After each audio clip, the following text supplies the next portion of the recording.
नगरपालिकांच्या निवडणुकांची घोषणा राज्यामध्ये झालेली आहे। असं आहे की निवडणुकांची घोषणा झाली आहे। आम्ही त्या निवडणुकांना सामोरं जाऊ। तीनही आमचे जे पक्ष आहेत ते आपापल्या परीनं त्या स्तरावर युतीच्या संदर्भात निर्णय घेतील। पण कुठल्याही परिस्थितीमध्ये आम्ही तिघही एकच आहोत।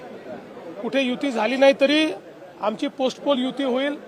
त्यामुळे मला असं वाटतं की या नगरपालिकेच्या निवडणुकीत महाराष्ट्राची जनता मोठ्या प्रमाणात आमच्या महायुतीलाच कौल देईल। उद्धव ठाकरे आज मराठवाडा विदर्भाच्या दौऱ्यावर आहेत, कसं बघताय दौऱ्याकडे? हे चांगलं आहे, विरोधी पक्षाचं काम आहे।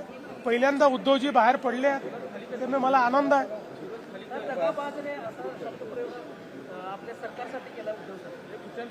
उद्धव ठाकरे टोमणे मारण्याच्या पलीकडे काहीच करू शकत नाही।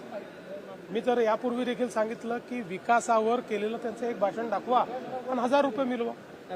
काल निवडणूक आयोगाची पत्रकार परिषद झाली, त्यावर राज ठाकरे यांनी म्हटलेलं आहे की ही पत्रकार परिषद बघितल्यावर तळपायाची आग मस्तकात गेली, कारण निवडणूक आयोगाकडे उत्तरं नाहीत। दुबार त्यांना एकच उत्तर पाहिजे, ते म्हणजे निवडणुका पुढे ढकला।